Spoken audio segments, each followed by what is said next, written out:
はい。というわけで皆さんどうもこんにちは。オックスハートでございます。さて今日はですね、こちらの ASUS のプロアートディスプレイ 5K PA27JCV を紹介していきたいなというふうに思います。でこのプロアートっていうシリーズのディスプレイはその名の通り、プロのコンテンツクリエイターに向けたディスプレイになっていて、最近ね、新しい Mac mini 出たじゃないですか。めっちゃちっちゃいやつ。あれを購入した人だったり、もしくは、こういったね、MacBook で普段作業してるんだけれども、外付けでもうちょっと広いモニターが欲しいなと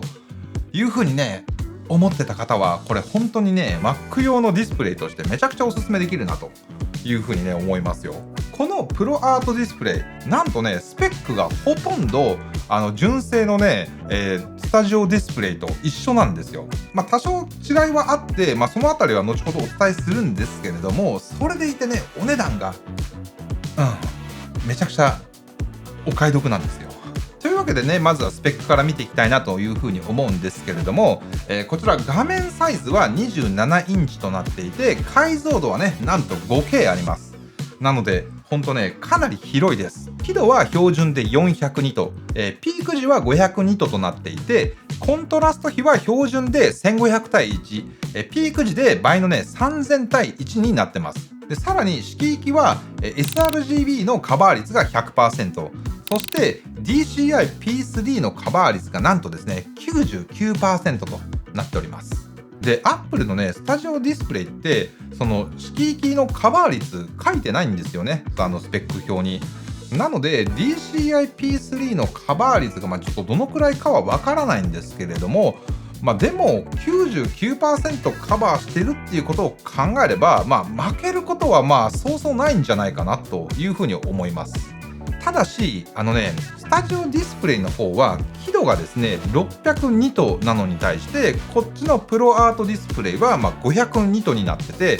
ここがね1点ちょっと異なるポイントになってくるんですけど、ただ600と500ぐらいの差だったら、こういった室内で作業してる分には正直そこまで違いはわからないんじゃないかなという。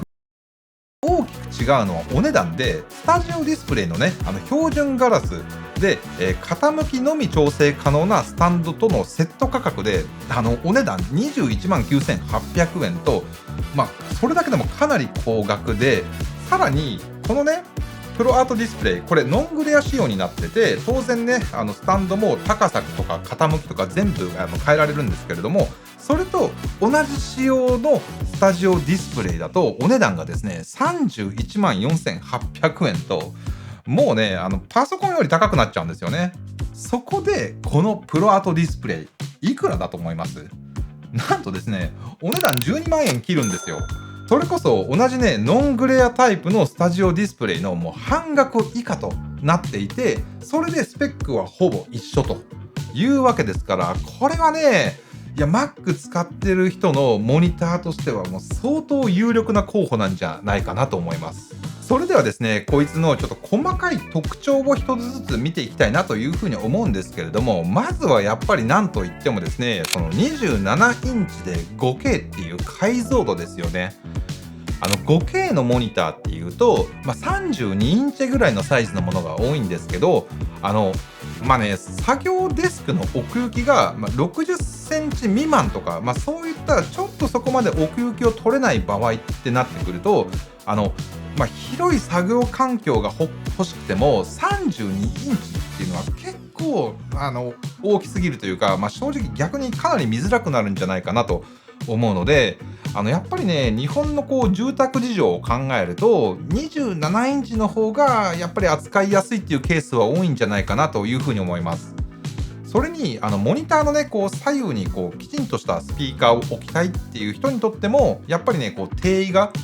取りやすくなりますし、あとはデスク上でのねやっぱそのスペースっていうのも確保しやすいので、本当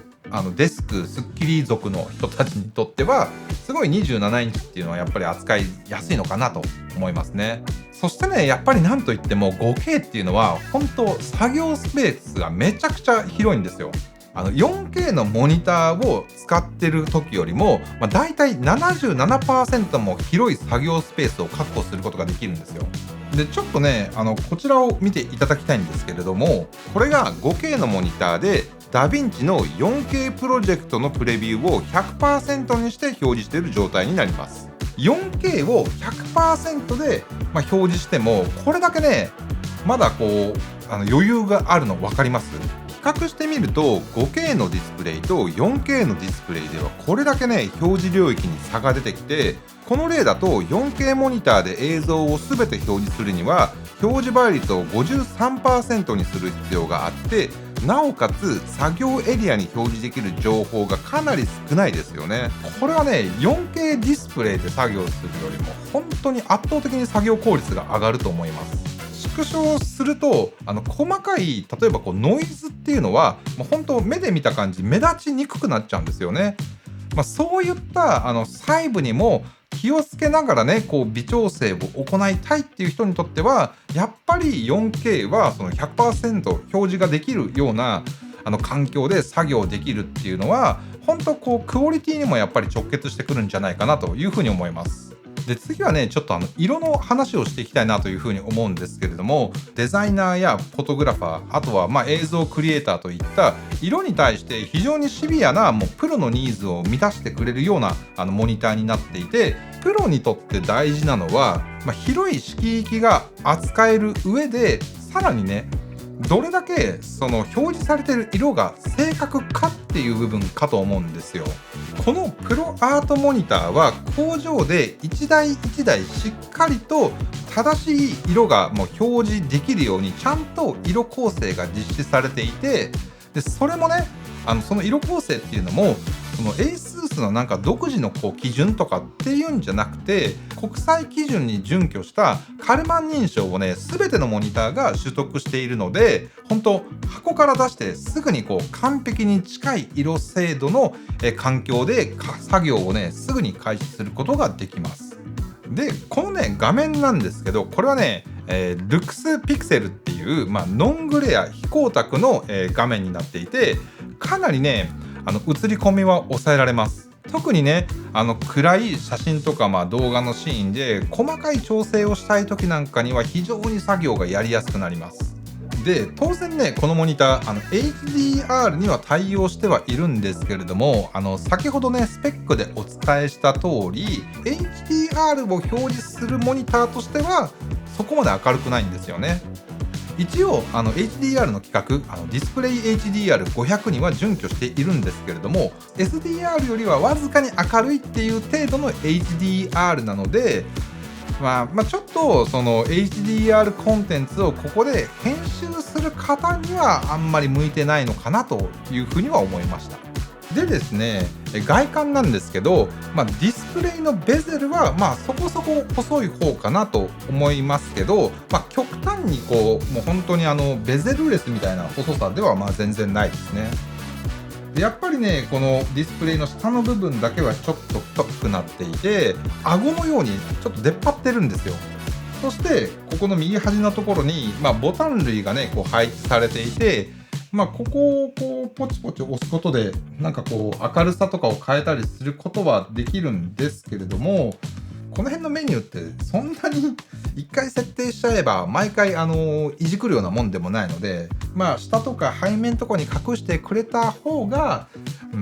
デザイン的にはそっちの方が僕は嬉しかったかなっていう感じですね。ウェブカメラはついていないので、それはね必要という方は、別途ね購入して、上にくっつけたりなんかする必要があると思います。でこのスタンドはねすごくすっきりしたデザインとなっていて良いですね。で高さはですね一番低い状態から、一番高い状態までこれでだいたい 130mm 移動することができて、このね一番上まで上げると、だいたいねこの14インチの MacBook Pro のモニターを手前に置いても、画面が被らないでね、ちゃんと配置することができるような、感じになってます。でチルド角は、マイナス 5% から、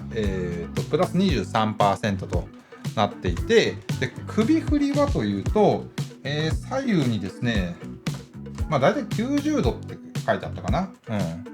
またプログラミングとかコーディングやってる人がたまにやってるようなこんな感じで一応ね縦に配置することなんかも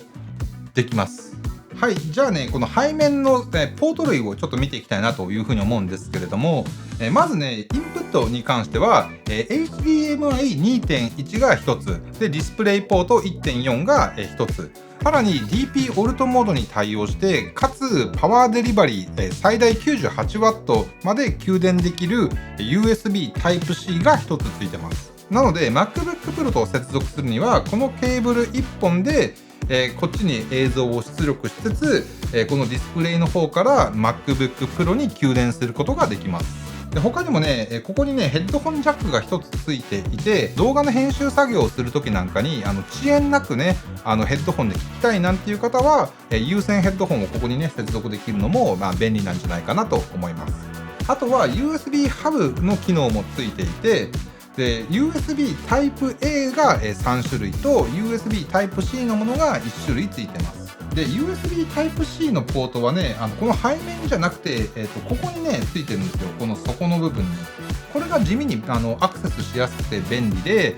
ここからですね、キーボードの例えば充電だったりだとか、マウスの充電だったりだとか、それこそ iPhone とかも一応充電はできたんですけれども、どのくらいのね、出力があるのかっていうところをちょっと測ってみたんですけれども、大体ね、8W ぐらいの出力なので、パワーデリバリー対応っていうわけじゃないんですけれども、ちょっとした充電には使えるんじゃないかなっていう気はします。はい。というわけで、このね、ASUS の ProArt PA27JCV を最後まとめるとですね、やっぱり 5K っていう広大な作業スペースを確保しつつ、Apple のディスプレイはね、もともとかなり優秀なので、例えばこういったね、MacBook を会社の会議室のモニターとかにつないだら見え方が全然違うとかっていう経験をしたことがある人も結構多いと思うんですけれども、こんな感じで MacBook のね、外付けディスプレイとしてつないで作業するにしても、行ったり来たりしても本当全然違和感はないですし、色再現度がとにかく非常に高いので、これぞね、クリエイター向けのモニターという感じで、せっかくね、時間をかけて色とかを追い込んでいったのに、他の視聴デバイス、それこそ iPhone とかで見たらもう全然見え方が違うとかっていうような、悲しい思いをせずに済むので、価格もね、手頃ですし、特にね、やっぱり動画編集をしてる人には、やっぱ僕はおすすめかなと思います。はい、というわけで、本日の動画は以上となります。この動画がですね、Mac のディスプレイどうしようっていう、迷えるマカーたちを、救うことができれば、幸いかなということで、はい、それでは皆さんまた次の動画でね、今マカーって言わねえか。昔はね、Mac 使ってる人のことマカーとかって言ってたんですよ。どうでもいいんですけど。それでは本日の動画は以上となります。それでは皆さんまた次の動画でお会いしましょう。ピース。